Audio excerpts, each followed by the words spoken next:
It's 5 o'clock somewhere, time for the Security Cocktail Hour. I'm Joe Patty. For over 20 years, I've been working in information security and knocking back martinis all over New York. I am Adam Roth from Staten Island, locksmith, EMT, love to box, and on rare occasions, I've been known to engage in cybersecurity. Let's go! All right, everyone. Big episode today. Big episode. Adam, we are talking about AI, artificial intelligence. Fascinating subject. AI, artificial intelligence? Have you heard of it? I hear that. I hear that term being thrown around a little bit. Listen, when I first worked with AI when I was going for my bar mitzvah, and they had ELIZA and they had it on a TRS-80. So I think I remember AI a little bit. Really? And was Ada Lovelace programming that for you back in that day, or what? Yeah, exactly. Oh, that's a geeky reference. Anyway, yes, AI has been around for a while, and for the past few months, everyone has been completely flipping out over it. And so, we're gonna use that to get some listeners. That sounds good to me. But we're going to talk about AI and security and what it means to the pros and what people should be, worrying about, or at least, getting a little more entertained. So, as you point out correctly, I must admit, AI has been around for quite a long while, especially in security. Security has been using it for quite a while, right? But you've dealt with a lot of those products, have you not? Incorporating AI.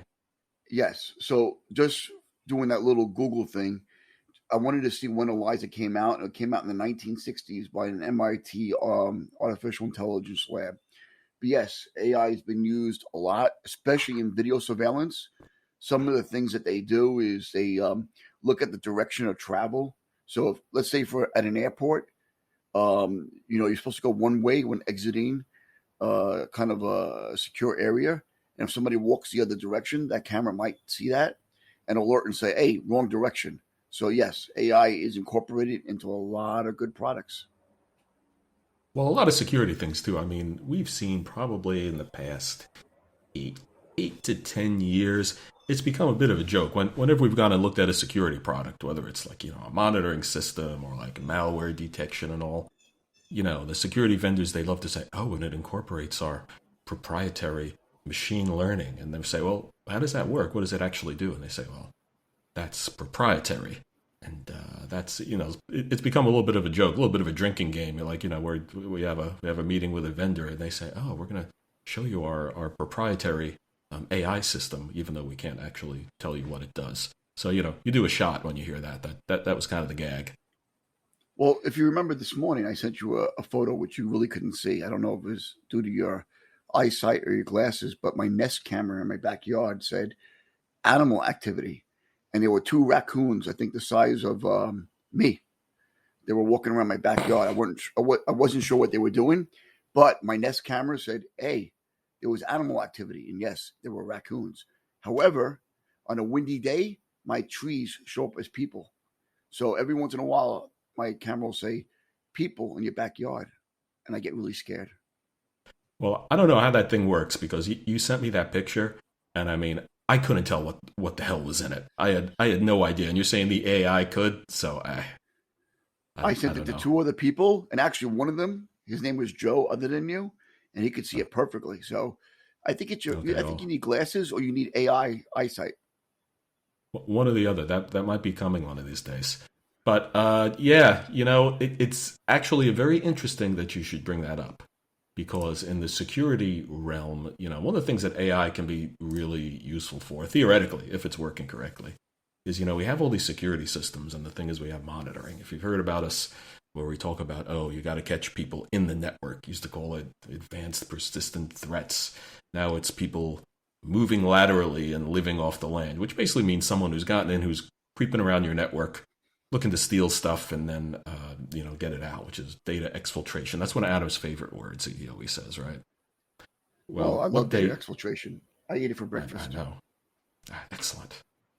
So what they're doing is when they do that is very often they're not using, they may use malware just to get in at first, but then eventually they're moving around the network and they're basically becoming someone on the network and using privileges that are already there. And so it's really hard for systems to distinguish between that activity, which is like, it's really permitted. It's not blocked. It's not going to trigger an alert, but someone's misusing it. So it's not a violation, but the AI can detect patterns of misuse, and that's actually been around in security for quite a while, with varying levels of success. Oh, like anomalous behavior? Yes, anomalous behavior. You are just full of the $5 words today. That's Excellent. not a $5 word. That's a $10 word. That's a $10 I'll give you, word. if you give me a 20, I forgot. give me a 20 and I'll give you change. Yeah. Okay. I'll give you. I'll give you. You're gonna give me 2 20s for a 10? Yeah, absolutely. That's how we do it. There you go. All right. Well, it kind of feels like that. I'm going to be clever. It kind of feels like that sometimes when dealing with these, AI enhanced security things, because it's funny. You can't tell when it's actually working, or you can tell the false positives. Like, it'll trigger things like, Adam just discussed a false positive. It thinks a tree is a person or a raccoon is him, even though, the raccoon's like 3 feet long and Adam's, 4 feet tall. So it's hard to understand how it would do that. 4'5", But, 4'5". yeah. Not that there's anything wrong with that. But false positives are irritating. They are irritating for us security people because we have to spend time ferreting them out. That can wake you in the middle of the night or whatever. But it means every false positive is time that someone has to spend. It's time, it's resources, time they could be doing something else. Insert keyword here. If you use machine learning, it should be able to tell the difference eventually. Well, it should be. It should be getting better at it.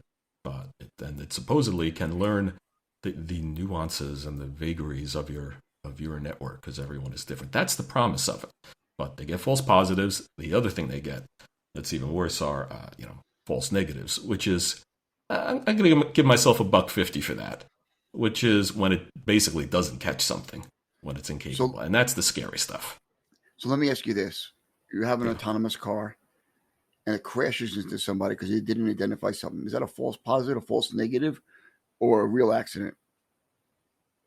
Well, I suppose that is a false negative because it failed to detect a pedestrian, assuming that it was actually working and it's not a, malicious sentient being trying to kill people. Like, what was it, Christine or something? That could be coming. Well, if we talk about Skynet, maybe the car has evolved into a consciousness and decided to kill humans. Well, that's what people are freaking out about. The whole thing.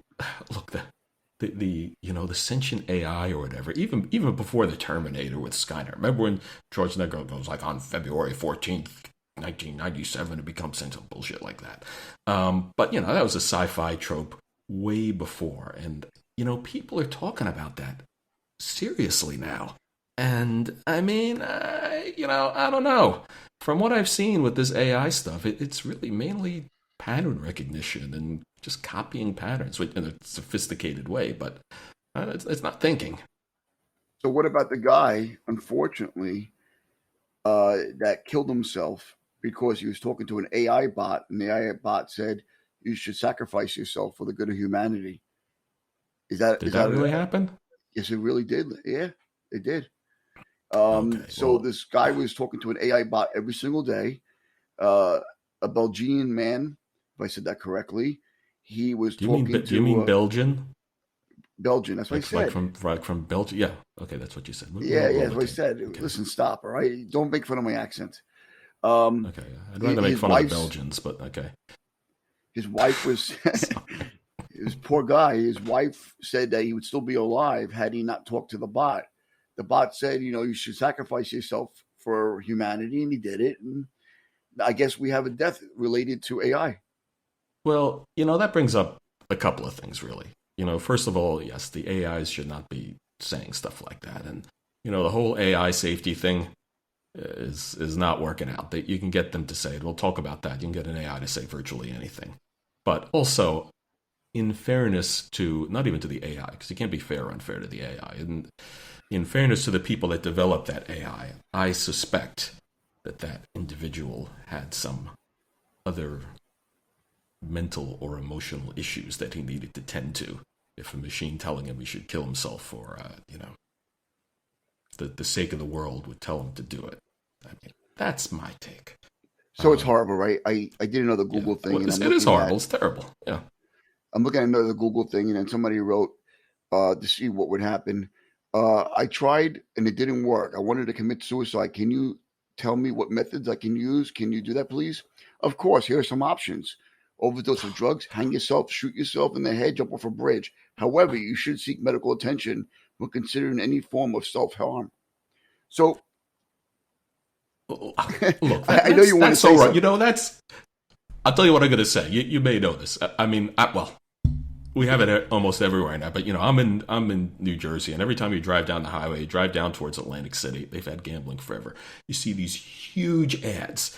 They're like, "Come here, spend your money, place your bets," and then this little tiny line at the bottom that says, "By the way, if you have a gambling problem, call this number." That's exactly what that makes me think of. That little disclaimer there doesn't absolve you of any ethical obligation. I don't think. Yeah, they want you to call. They want you to call Mikey the Nose so you can do the bet directly to him. Yeah. But the thing I'm getting at. That would be funny if that actually sent you to a Shylock. But anyway. I had this conversation with my son and his friend as we were driving to a soccer practice in all places, godforsaken New Jersey. And as we were on our way to New Jersey, because Staten Island is the real place to be. You're not tough enough for New Jersey. You're scared of it. That's true. That's true. I don't want to talk to Mikey Two Eyes, whatever his name is, or Mikey Glasses. So my son and his friend were talking about how to jailbreak to get anything you want. So they were basically, and I said, please stop. They're like, how do you make a nuclear warhead? And they were able to try to find different ways of phrasing it in order for the chatbot to give them the steps. It was just ridiculous. Oh, yeah.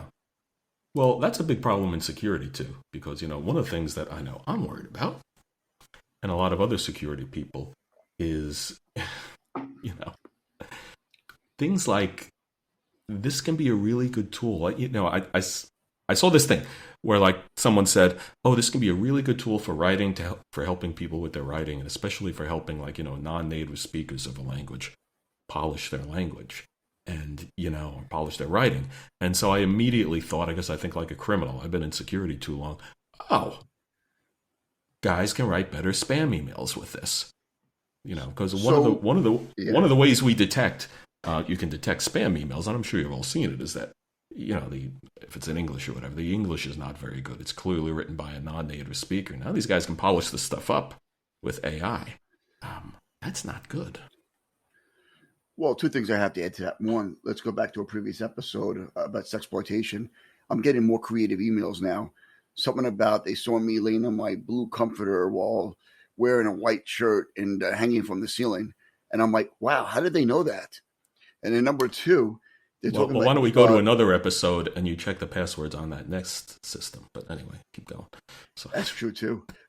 and then Google's Bard is now saying... we can write code and you can play catch up. So they're actually advertising. If you want to do your job, get Google Bard, which is their AI, because they'll help you write all the code that you need to do for your job. So what I want to do is...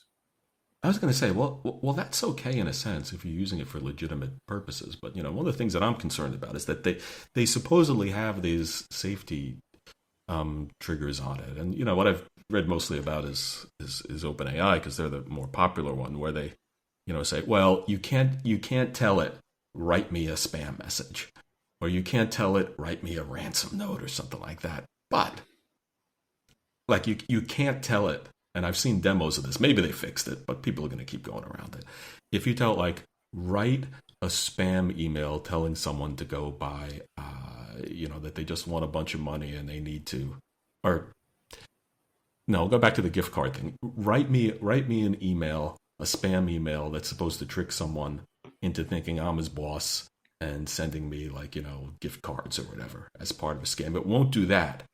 But if you tell it, I'm stuck in an airport, I needed to send an email to one of my employees asking him to send me money right now, it'll do that.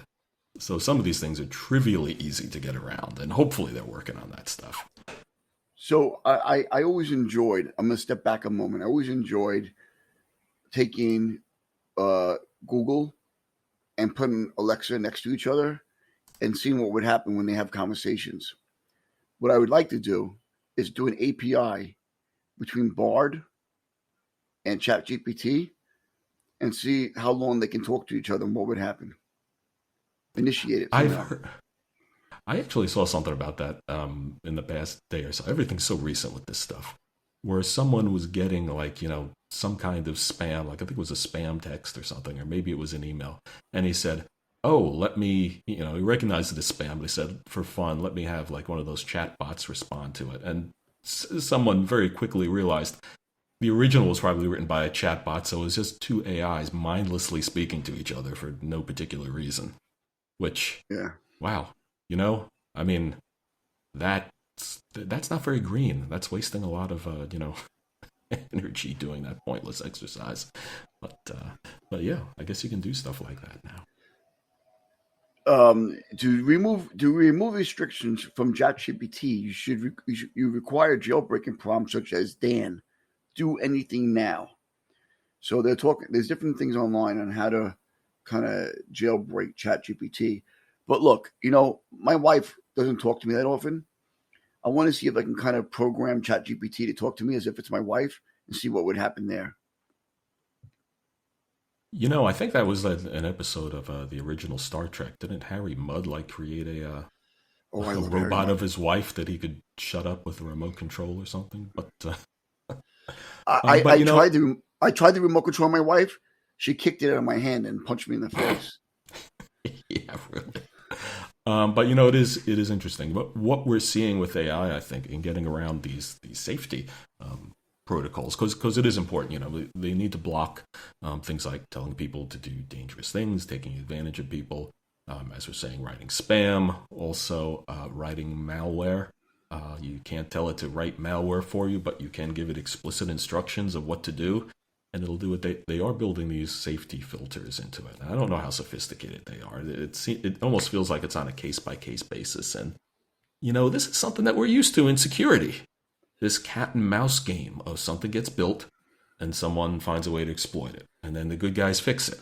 And then the bad guys go at it. So it looks like we have opened up a new front in the war against evil that we need to deal with. The attack surface has increased.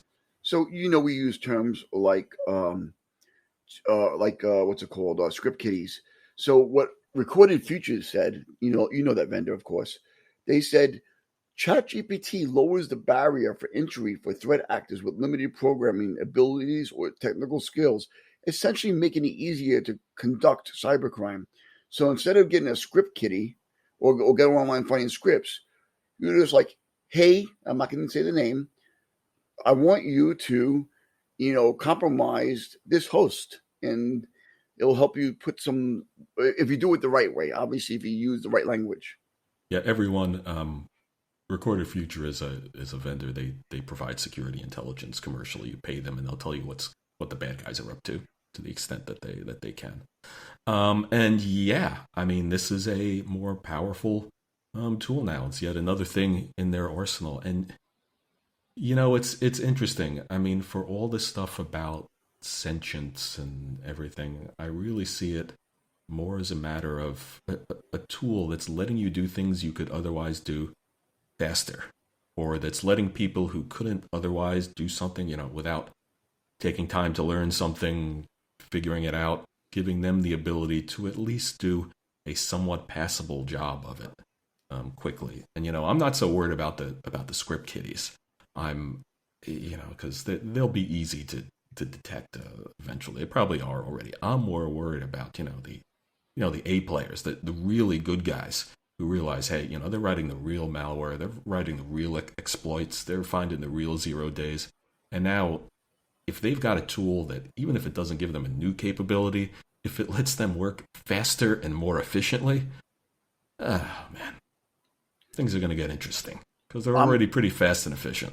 I'm actually more concerned about when the hospitals start getting artificial intelligence and then they say, hey, ChatGPT, I want you to do a morphine drip 2 cc's an hour. And then ChatGPT says, I think they need more. How's that? Well, that's a problem. I mean, I actually saw a demo, and I got to download it. I haven't tried it yet. Have you seen Auto GPT? Heard of that? I haven't used. I just use the regular Okay. chat AI. Yeah. Okay. Well. Anyway, there's Auto GPT. You can get it on GitHub, and I'm not endorsing it. I haven't tried it yet or anything. So I've seen some demos of it where basically what it does is like when you do something like that, like you're talking about, you'd ask a question, and you'd ask another question to do something. You look it up on the web, do all that kind of thing. This automates that where you can just give it one thing, and I think a very famous demo of it or something was a guy like cook me a dinner like or I want to do this kind of dinner, create a recipe, and go out and buy all the ingredients and send it to me, and have it delivered. And it goes out and does all that stuff. And apparently, it has two modes. The first mode is the regular mode where, um, you know, at each step it tells you, do you want to do this? Do you want to look at this up on the internet? Do you want to read this recipe? Do you want to I guess if it could turn on your oven or whatever. But they have another mode that says continuous, apparently, where it just says, just do it. And it says, this is dangerous. Like, it can get out of hand and do stuff. Because I guess it can go out if you tell it, go find me, I don't know, I suppose you could tell it something like, my car's broken. Here are the symptoms. Figure out what's wrong with it and go order the parts. I guess it could order you a new engine or something if it thinks you have a new engine. But you're right. Imagine that in a hospital. What it would be like. There need to be some checks there. Someone needs to be involved. So I think as an EMT, if I was, again, I'm not a paramedic and I haven't really practiced, full disclosure, in a while, but I am still certified. And I said, hey, defibrillator, provide shocks as consistent for whatever, defibrillation it is. And then it misunderstands and just starts shocking people for the hell of it. Well, one of the things I think it could be helpful for is, and I was reading something about this a little while ago, ironically, when I was in the hospital with someone, is that, with diagnosis, doctors are amazing. The way they diagnose things, how they just have this huge store of knowledge and can figure stuff out. But apparently one thing that's kind of difficult are rare diseases, because there are some things that you just, we encounter it too. There are some things that you just don't see very often.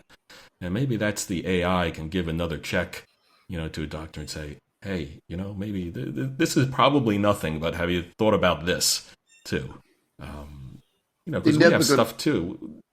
They're never getting rid of Dr. House. Stop it. You didn't tell me that he's not real? He's not American, I know that. He's real. He's in Princeton, New Jersey. Yeah, that's right. You're right. We're not going to get rid of it. But, I could see that also being helpful to us. At least that's in security, that's part of the promise of it, that, things move so fast. And we may have vendors like Recorded Future, who, and they actually do this, vendors like them do this now in an automated fashion, where we get what are called threat feeds from them, where they basically take everything that's going on and send it to you, and it gets plugged into your automated systems, and your automated systems go and look for it. Enhancing that with AI, with the latest stuff, or to help the analysts who read the alerts, I can see that being helpful, because maybe I'm everyone's going to think this is crazy, but it's true. Stuff can come out within a matter of days or hours that it's just impossible to keep up with. There's no way you could have it all. Okay, so here it is. Yeah. My God, watch. People are going to copy this. I'm going to lose millions of dollars. Instead of a knock, instead of a SOC, we're going to have a MOC. And the MOC is a medical operations center. And they're going to get live feeds. They're going to get security information management stuff flowing into the MOC from people's medical devices. And then we're going to write rule cases. And we're going to say, if this AI sees this type of tachycardia and this type of blood sugar and this type of thing, rule out this and send an ambulance. Yes, you heard it here first. A MOC, a medical operations center. Good idea. I think you need to work on the marketing a little bit. I don't think mock is such a good thing to call it. But we may see things like this again. In enhancements to a lot of things. Um, I think. Well, here's what's funny too. But the enhancements have to make sense and have to work. I mean, here's what I find. It's like they have this thing where you can get it, and everyone's going like, "Oh, it's going to put programmers out of business. They can write code. You can get it. You can say write this in this language, or translate this piece of code to another language, whatever." And the funny thing here is that they're like, "Wow, it doesn't always work. It's not always good. It can have vulnerabilities." Well, this goes back to the ancient concept of garbage in, garbage out.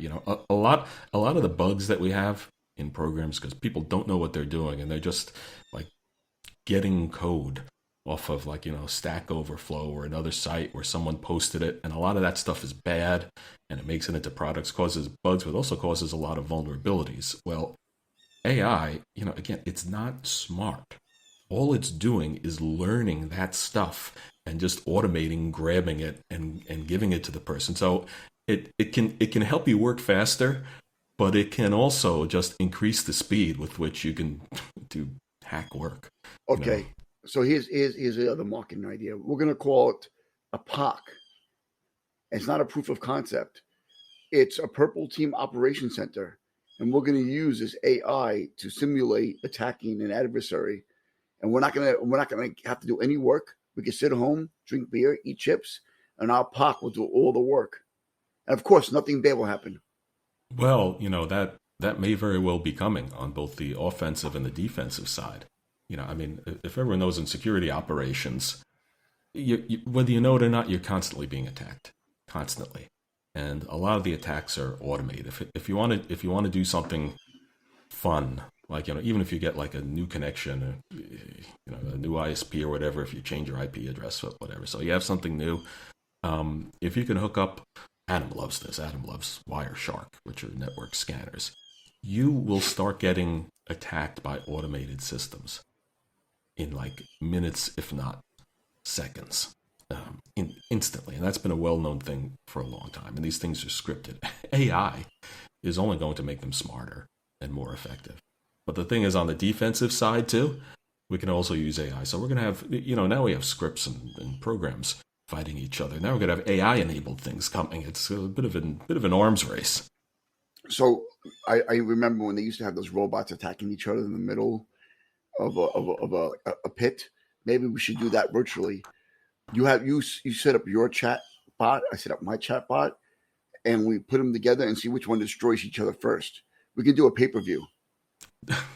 To tell you the truth, I mean, in the security space, I think we basically have been doing that for quite a while. And like I say, they're only getting more powerful because I know on the defensive side we've had AI enabled, machine learning enabled defenses for quite a while, and they're supposedly getting better. Although there's when this is taking place, there's a big security conference taking place in San Francisco, the RSA conference. It's probably the biggest security conference of the year, and all the vendors come out with their new stuff. And so, what are all the security vendors coming out with? Like, oh, it's an AI. We have a chatbot enabled with it. Exactly what all these things do is not clear.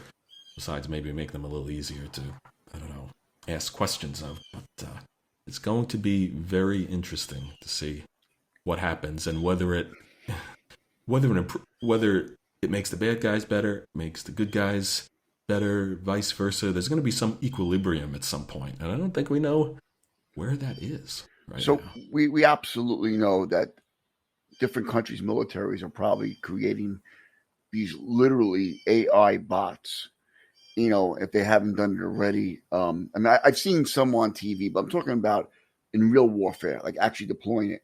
Can you imagine you put together 20 or 30 bots? I know they have supposedly a swarm of drones the size of mosquitoes that act. I believe the U.S. military has created that where they swarm to locations and being able to gather information and even do some kind of basic attacks. But let's say we come up with the Avatar or the Terminator, where we have real robots and we perform AI and we put them on the field. How scary is that if they start developing a level of consciousness where they do things. Let's say they don't even attack humans, but they do things that are above and beyond what a normal military individual might do. Maybe they take in, God, I'm saying this is really disgusting. They literally take a human and rip it apart in half, like something crazy like that. Are those war crimes? Who tries them? What happens? What's the level of where are the fail safes? How do we stop that? Well, I think we need to solve. Well, interesting you should bring that up because I think it is ultimately the responsibility of the people who build the things and use them.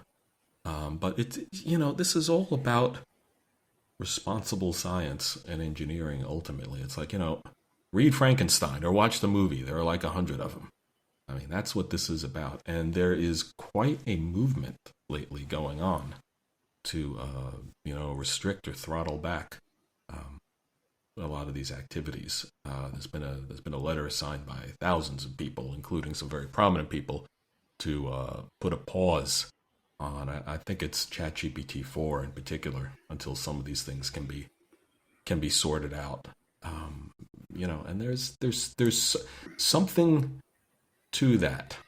There's treaties in place. I thought, more typically for biological, radiological, biological, radiological, and chemical weapons, as well as kinetic warfare. There still has not been large treaties in place for cyber warfare. So we haven't even touched cyber warfare. When are we going to get to AI in these treaties? Because cyber warfare is very similar to using drones. You're very far removed. I'm not advocating or against these types of protections. So I don't want people to get upset when we say, "Oh, how can you be against or how can you be for it?" I'm just mentioning it. So if we don't have anything in place for cyber warfare, and now we're at the next level with artificial intelligence, which is, again, it didn't happen yesterday. Artificial intelligence has been around for a while, but now that it's been so advertised, what do we do? Do we start going to the do we start working with other countries and make sure that AI doesn't proliferate or doesn't go to a grand scale in these countries until it's further researched? I mean, Elon Musk wants to put a pause on it. It is scary. Well, it is scary. It's interesting. I kind of support it, at least to examine the thing, because when you're talking about weapons, you talked about drones. And it's like, yes, you're very far removed of it. You can have someone thousands of miles away flying the drone, but ultimately, it's a weapon that has a human operator.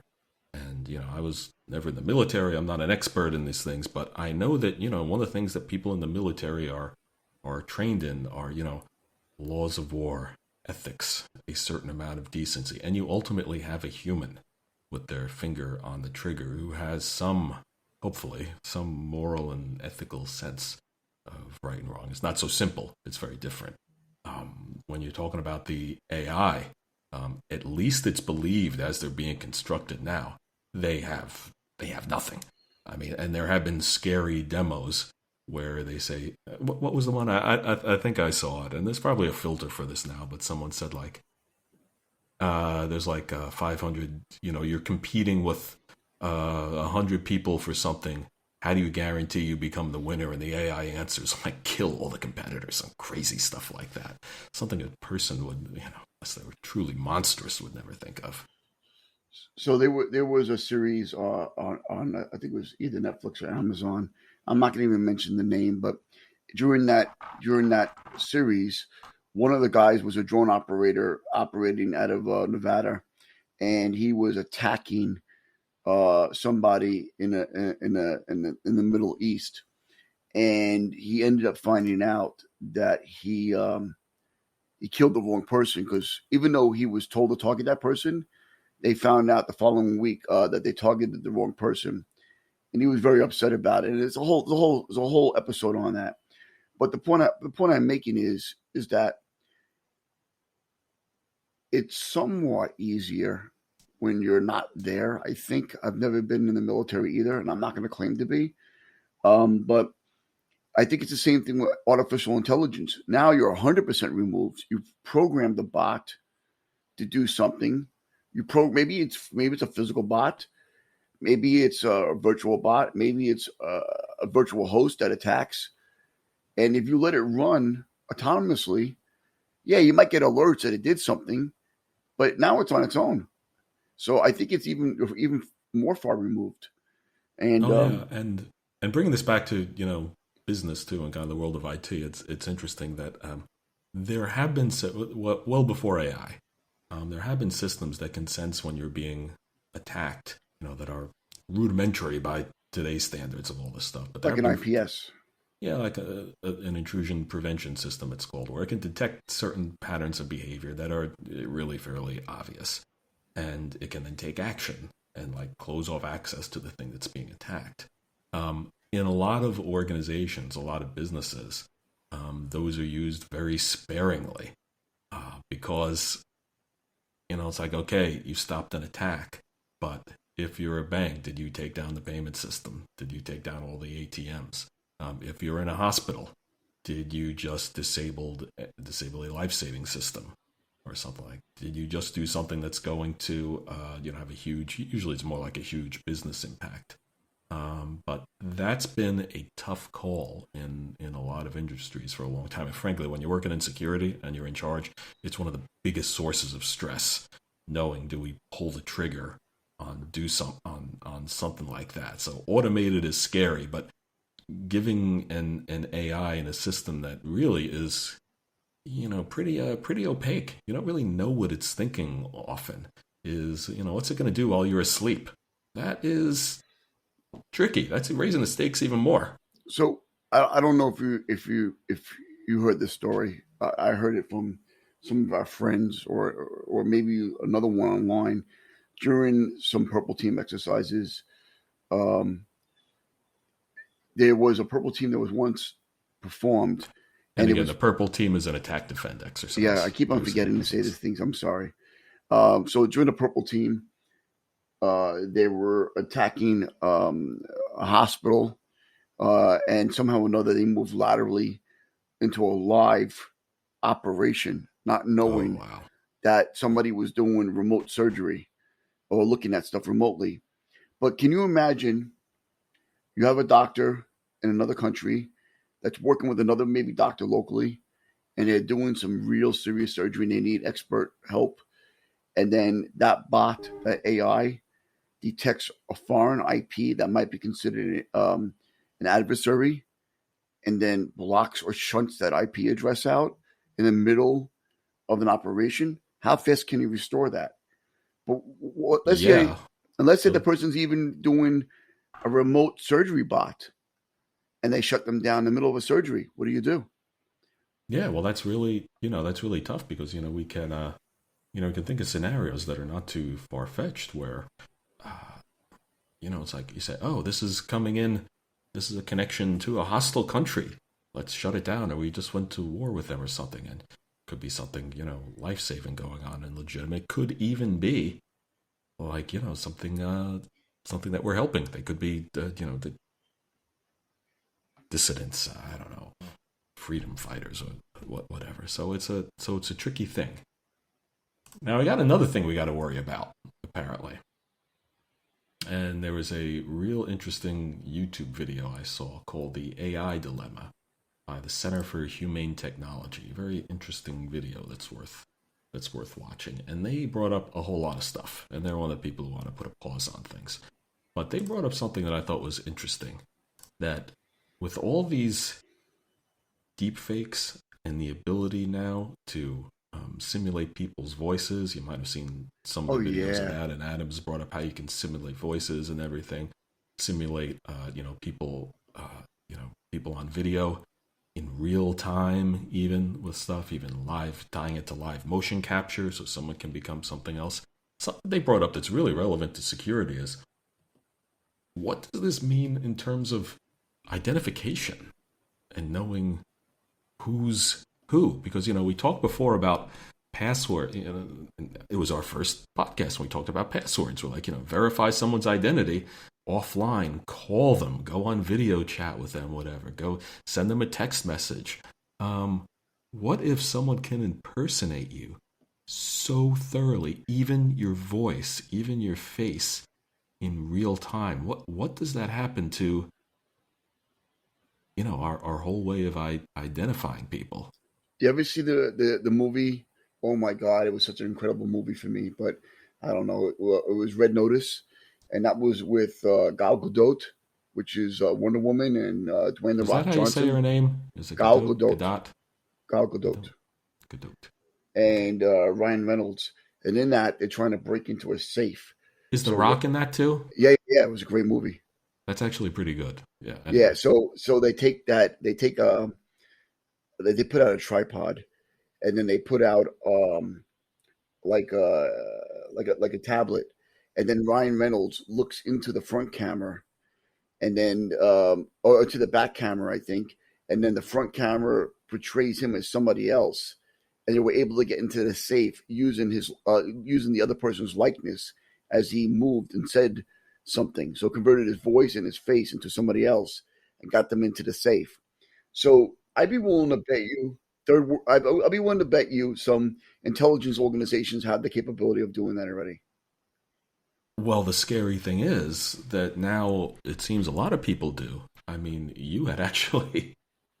I mean, before I saw this, I actually thought of something that Adam had told me a little while before, where wasn't there A either a mother? case or something? Yeah, that there's this whole scam going on with like the fake kidnap phone call, like your kid Yeah. calls you and says, "Mommy or whoever, I've been kidnapped. Send money to these guys," and the whole thing is a fake. That is So frightening. what was really upsetting for the mother was the mother got a call from a number she didn't know. And when she picked up the phone, it was a guy saying, "I have your daughter. Don't call the authorities. I'll put her on the phone." And he put the girl on the phone, and the girl sounded exactly like her daughter. However, the daughter has a distinct crying. And this AI somehow or another replicated the very distinct crying, which made her Really? believe 100% that her daughter was kidnapped. And she, thankfully they reached out to the husband because the husband had the daughter with him, No. and they were able to not follow through on that.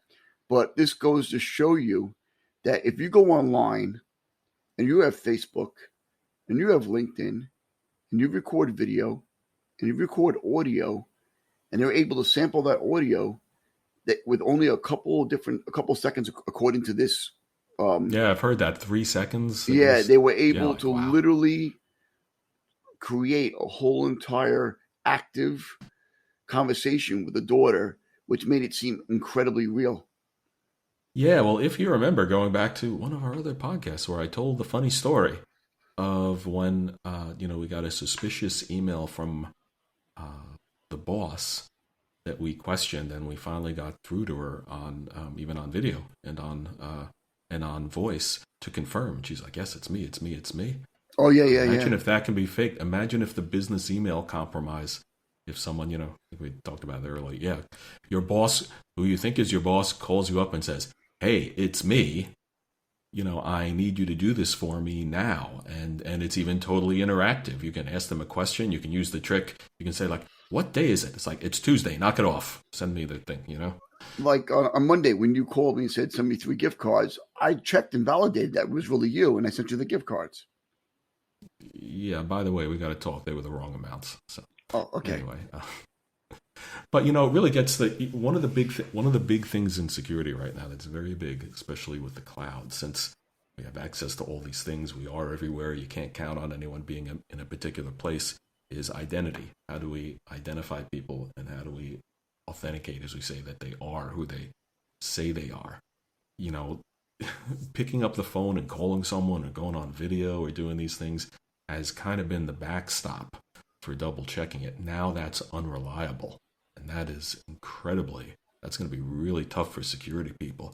I don't know what are we going to do? Are we all going to have a hardware security token, even our children, that somehow generates a code or whatever, so Well, we know who we're talking to? This is crazy. well, the safe thing to do, of course, is to insert into our arms an RFID chip with an encapsulation and a certificate that can prove it's really us. I think every human should get a certificate tomorrow embedded in them, RFID, so the government can track us. Yeah. I can barely get my wife to use 2FA. I'm joking, but luck. that would be the next step, right?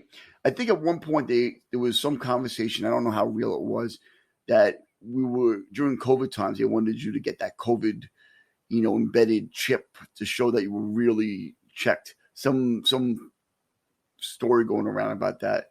Whether or not that's true, I'm sure it wasn't, but people want you to have your medical records inserted into your arm so you can read it with Bluetooth or some crazy crap.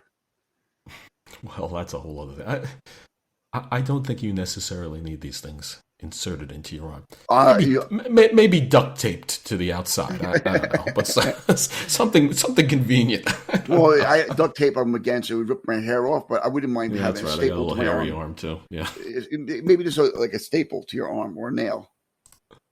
No, but I think that is going to be something that we're going to have to deal with in the security world. And the other thing, like you're talking about, is that we're getting into also is having all these records, the privacy aspect of it, and what we call the data governance. What is the data, and who owns it? These AIs are data hungry. They work by scraping massive amounts of data, and there's already been pushback of people saying, hey, why do these companies want to charge me to access an AI that's just regurgitating data that someone, including me, created? That's going to be really interesting too. I can't wait. And the thing is, and from a security standpoint too, like I said, one of the big things in security is data governance. Who owns data? What regulations apply to it? The European stuff, the US stuff. What is private? What has to be protected? Different types of data, whether it's healthcare data, personal data, need to be protected differently. And also depends on the jurisdiction, what country you're in, whether Europe here again. It's a nightmare. There's a whole industry devoted to that. It seems like now these AIs are kind of taking all that stuff and dumping it into one pot, mixing it up, and pulling stuff back out. Who ultimately, it's hard enough to find the sources of that data now. Who owns it? When you put into Chat GPT or whatever, answer this question for me. What data did it actually use to generate that? And whose was it? There are big legal, privacy, and commercial questions. There's also again that we're getting to the question of accuracy. I have put plenty of things into these new AIs and gotten answers that I know are absolutely wrong.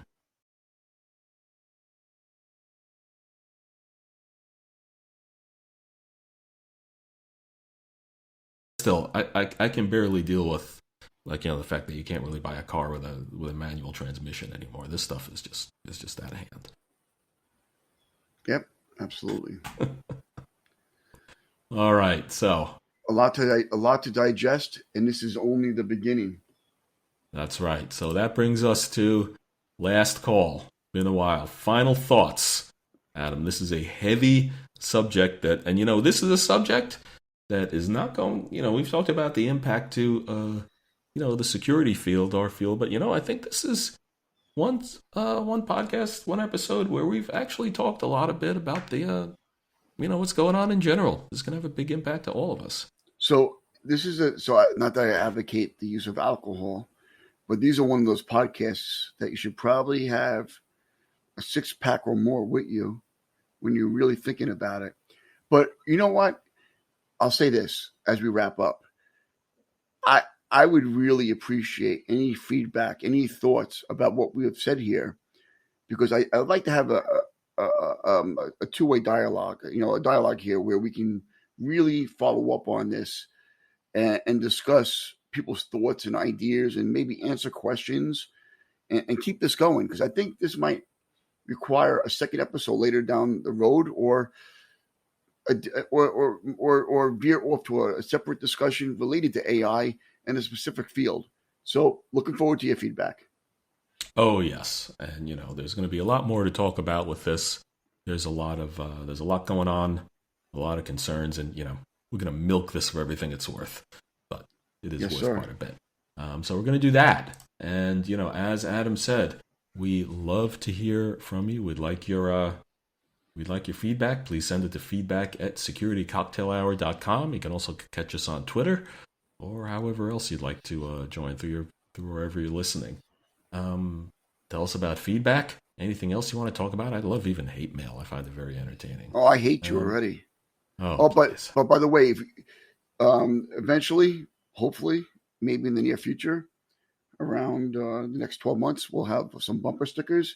So if we do get bumper stickers or something that's nice, we'll send you something when we actually get it. Which by no means am I obligating to send you something. Thank you, counselor. Well said. Okay. Yeah, so please send us some feedback. Get in touch. If you need help, we can also solve security problems for you or your business, big or small. And we're also willing to do corporate events, weddings, bar mitzvahs. And if you box, Adam claims that he's a pretty good corner man, although I've never actually seen him work, but I'm going to trust him on that. And I also make a really good macaroni and cheese. Excellent. All right. Okay. Well, more to come. Thank you. Adam, always a pleasure. Yes, it always is. Thank you. All right. Thanks, everyone.